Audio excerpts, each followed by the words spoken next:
ఆ సాతాను ఆలోచన చేస్తాడు, ఇచ్చేటప్పుడు డబ్బులన్నీ అయిపోతున్నాయి, దేవునికి ఇవ్వాలంటే నీ జీతం తగ్గిపోతుంది. ఒక రకంగా చెప్పాలంటే ఈ రోజుల్లో డబ్బు చెడు మనుషులు చేతిలో పట్టడం వల్ల అన్యాయం ఎక్కువైపోతుంది. ఎంతమంది నమ్ముతున్నారు ఈ విషయం?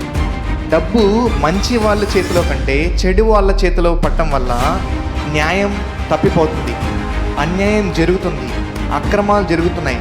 ఎందుకు?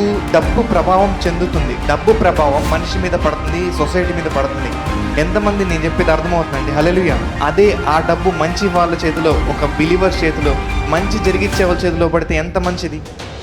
అందుకనే దేవుడు ఆ సత్యాన్ని ప్రకటిద్దామని వాక్యం మన మన చెవులకు వినపడేలా చేస్తున్నాడు. మందిరంలో ఇది ప్రకటించబడుతుంది. Hello, praise lord. అందరికీ వందనాలు. అందరూ సంతోషంగా ఉన్నారా? ఏమైనా దిగులున్నా కానీ మనం సంతోషంగా ఉండాలి. ఎప్పుడు మనం సంతోషంగా ఉండాలని దేవుడు ఎదురు చూస్తాడు. మన సంతోషం చూసి సాతాను భయపడి పారిపోవాలి. హల్లెలూయా. అలాగే అదే సంతోషం మనం ఇచ్చేటప్పుడు కూడా కలిగి ఉండాలి. మనం ఇచ్చేటప్పుడు సంతోషంగా ఇచ్చినప్పుడే మన ఆర్థిక ఇబ్బందులన్నీ తొలగిపోతాయి. ఇచ్చే సమయం వచ్చిందంటే మన అభివృద్ధి పొందే సమయం వచ్చిందని అర్థం. ఇచ్చే సమయము మన జోబులోంచి డబ్బులు వెళ్ళిపోతున్నాయని మనకు అనిపించుండొచ్చు సహజంగా, కానీ అది నిజం కాదు. ఆ సాతాను ఆలోచన చేస్తాడు, ఇచ్చేటప్పుడు డబ్బులన్నీ అయిపోతున్నాయి, దేవునికి ఇవ్వాలంటే నీ జీతం తగ్గిపోతుంది. ఇదంతా నెగిటివ్ థాట్స్ మన మనసులో అపవాది పెడతాడు. దాని నుంచి మనం అధిగమించాలి. హల్లెలూయా. అలాగే మనము చూస్తున్నాం కదా, మొన్న 4 చూస్తున్నాం. ఇక్కడ ప్రతి ఒక్కరికి డబ్బులు అవసరమే. ప్రతి ఒక్కరు ఆర్థికంగా బలపడాలి. ప్రతి ఒక్కళ్ళు చదువుకునేది, ఎదిగేది, మన లైఫ్లో ముందుకెళ్ళాలంటే ఈ రోజుల్లో మనం ఆర్థికంగా బలపడితేనే ఏదన్నా సాధించగలం.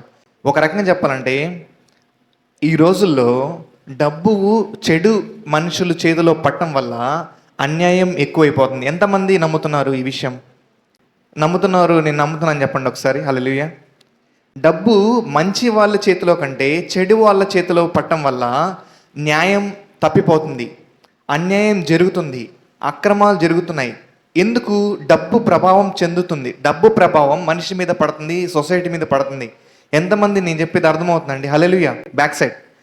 హలో, ఎంతమంది ఇక్కడ నమ్ముతున్నారు డబ్బు చెడు మనుషుల చేతిలో పట్టడం వల్ల ఒక మంచి కార్యం జరగట్లేదు, సొసైటీలో అక్రమాలు జరుగుతున్నాయి? అదే ఆ డబ్బు మంచి వాళ్ళ చేతిలో, ఒక బిలీవర్ చేతిలో, మంచి జరిగిచ్చే వాళ్ళ చేతిలో పడితే ఎంత మంచిది. అందుకనే దేవుడు ఆ సత్యాన్ని ప్రకటిద్దామని వాక్యం మన మన చెవులకు వినపడేలా చేస్తున్నాడు.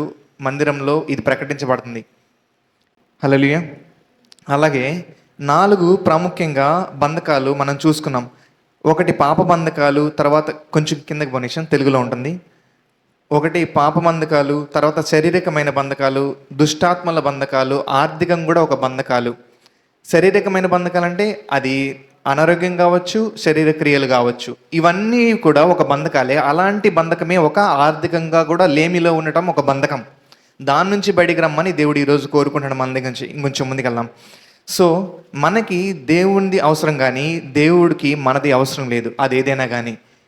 రోమిలు రాసిన పత్రికలో 11వ అధ్యాయం 33వ వచనంలో తెలుగులో ఉంటుంది, కింద కొంచెం ముందుకెళ్తే. అలాగే కీర్తనల గ్రంథంలో 24వ అధ్యాయం 1వ వచనంలో, అందరు కలిసి చదువుతారా ఒకసారి? ఓకే, అందరికీ చదువుతారా? ఇక్కడ భూమియు దాని సంపూర్ణత, లోకమును దాని నివాసులను ఎవరు అండి? ఎవరివి? మళ్ళీ అడుగుతున్నా, ఎవరివి? ఇప్పుడు ఆయనకి మనం ఇచ్చేంత దొడలమా?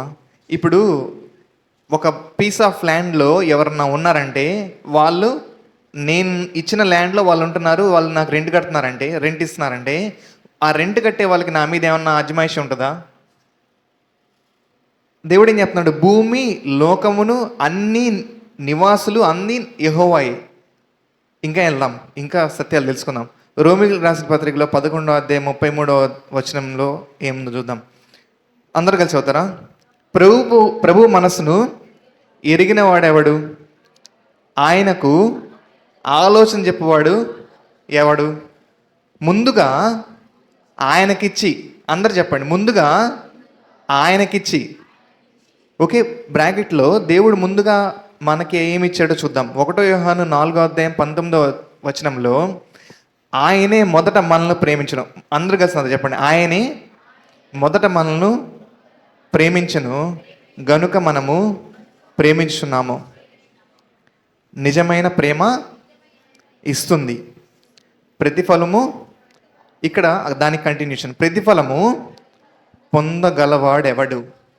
అర్థమవుతుందండి? ప్రభువుని ఎరిగిన వాడెవడు? ఈరోజు వాక్యం వితర్కంతో మనం వాదిస్తూ ఉంటాం.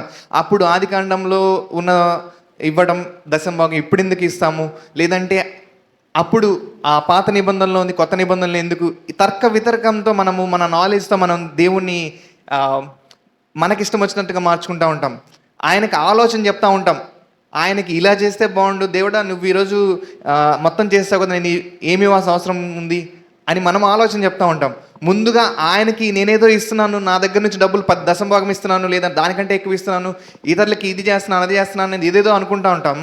ఆయనకి ఇచ్చే వాళ్ళు ఎవరున్నారు? అసలు ఆయనకి ఇచ్చే వాళ్ళు ఎవరున్నారు? ఏమి ఇవ్వగలరు? ఆయనకిచ్చి నేను ప్రతిఫలం పొందడానికి అర్హతని నేను పొందుకోవడం ఏంటి అసలు?